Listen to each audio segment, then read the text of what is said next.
You have more ways to reach another human being right now than at any point in history.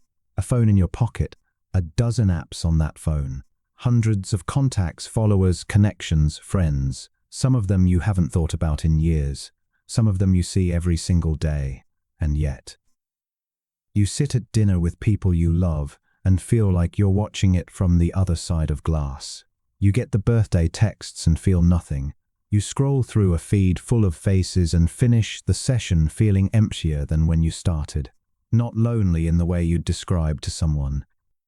Just present but missing. There but not quite arrived. This is the loneliness nobody talks about. Not the dramatic kind, the widow alone on Christmas, the new kid at lunch. Those are real. But there's another version, quieter and far more common. The loneliness that lives inside full calendars and notification badges and group chats that never go quiet. And if you've ever felt it, the first thing you should know is this: you are not the only one sitting behind that glass. America is, by almost every metric, the most connected society ever built. The infrastructure of human contact has never been more elaborate, and yet something strange has been happening quietly for decades now. Researchers who study social connection have been watching a slow erosion. Not in the number of interactions people have, those have gone up, but in the quality of those interactions, in whether people feel truly known by someone else, in whether, when something hard happens, there is a person they can call, not text call, who would understand. In the 1980s, the average American had 3 close confidants. By the 2010s, that number had dropped to 1. For a significant portion, it was 0, which is roughly the population of Florida reporting they have no one to call. What they've found is a quiet epidemic. Not of isolation, but of a more specific kind of hunger. The hunger to be understood, rather than just acknowledged. Here's the distinction that matters. You can be acknowledged 100 times a day. A like, a haha, a sounds good. These are signals that someone noticed you existed. But being understood is different. Being understood means someone saw something real about you and didn't look away. That gap, between being acknowledged and being understood, is where modern loneliness lives, and the strange part. The infrastructure we built was specifically designed to give us more acknowledgement, not more understanding. So what happens when you optimize for the wrong thing? Your body doesn't know the difference between physical danger and social pain. That's not a metaphor. Researchers studying social rejection have found that the same neural regions that activate when you stub your toe also activate when you feel excluded from a group. The brain processes disconnection as a wound, which means loneliness isn't just an emotion, it's a signal. The same way hunger tells you that you need food, loneliness tells you that something essential is missing. Your nervous system is running an alarm. It's doing its job. The problem is what happens when the alarm runs too long. When loneliness becomes chronic, the brain starts to shift. It becomes more vigilant, more sensitive to threat. It begins reading neutral social signals as hostile. The colleague who didn't say good morning, the friend who replied with one word. Your brain starts connecting dots that may not exist, building a case that you are fundamentally unsafe with other people. Researchers have called this the loneliness trap.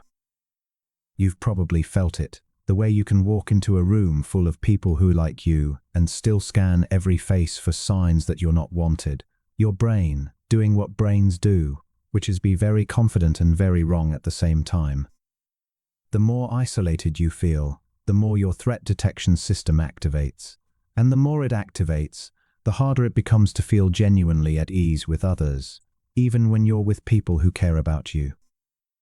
There's also this. Research suggests that people who are very good at reading others' emotions, the empathic, the perceptive, report higher loneliness rates than average, not despite their sensitivity, because of it. When you understand everyone and no one understands you back, the gap feels wider. This is not weakness. This is your brain trying to protect you from more rejection. It learned that connection is dangerous, and it adjusted accordingly. Here's what most people miss about social media and loneliness. It's not that social media makes you lonely. The relationship is more complicated and more interesting than that. What social media does is offer something that looks almost exactly like connection, but behaves completely differently in the brain. Scrolling through someone's photos, watching their story, seeing what they had for lunch, these create a sense of familiarity. Your brain registers the person as known, as present, as part of your world, but it's a one-way familiarity. You know them, they don't know you. This is what psychologists call a parasocial relationship, a bond that feels reciprocal but isn't. And the brain is remarkably bad at distinguishing parasocial bonds from real ones in the short term. In the moment, it can feel like company. It can feel like belonging. But it doesn't replenish what loneliness is actually depleting. Because what you need when you're lonely isn't stimulation or information or even entertainment. You need to be witnessed. You need someone to understand something specific about you, not the version you curated, the real one. And feeds don't do that. They can't. So you scroll feeling a little less alone, and you put the phone down feeling a little more empty, and you can't quite explain why, and you do it again tomorrow. Not because you're weak, because your brain is hungry for something the feed keeps almost giving you. And the shape of that hunger, it isn't random. It was trained by something specific about where you live. Loneliness exists everywhere, but it takes a particular shape in America.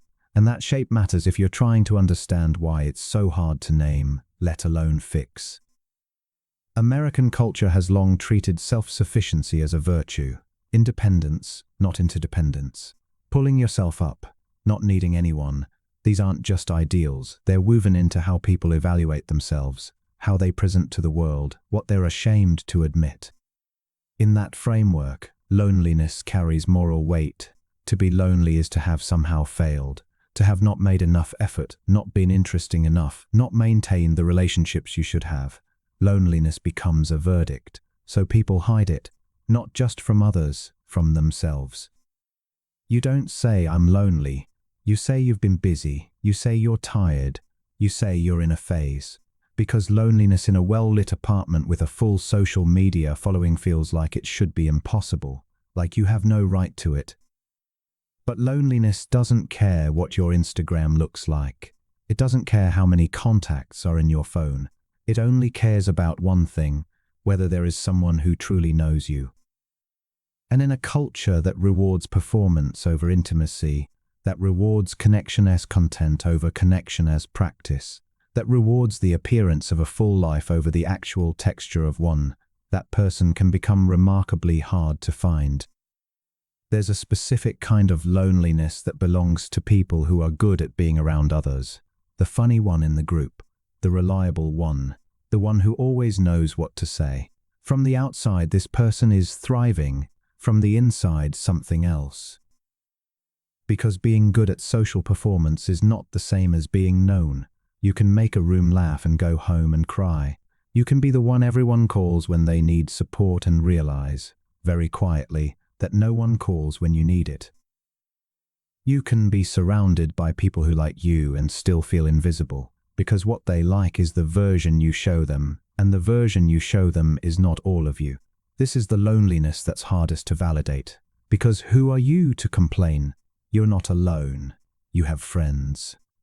You go to things, but you've never shown them the part that isn't performing. And that part, the uncurated, uncareful part, is the part that's starving. The need is not for more people, it's for less surface. Here's the thing about loneliness that almost no one says out loud. It changes who you become, not all at once, slowly, the way a river reshapes stone, not through a single force but through continuous contact. When you spend long enough not being truly known, you start to adjust your expectations. You stop reaching for the depth you used to reach for. You calibrate yourself to the shallower water. You become skilled at contact without intimacy, at warmth without openness, at the kind of friendship that is perfectly pleasant and completely safe. And somewhere in that process, the person who used to want something more starts to feel naive, like they were asking for too much, like the hunger they had was the problem, not the fact that it went unanswered. This is the most damaging thing loneliness does. Not the ache. The aches you can live with. but the quiet revision of what you believe you deserve. You start to believe that this is just how it is, that most people feel like this, that depth is for someone else, somewhere else, some other kind of life, and you're half right. Many people do feel like this, but that isn't the ceiling. That's just what the epidemic looks like from the inside. The loneliness you carry isn't a character flaw.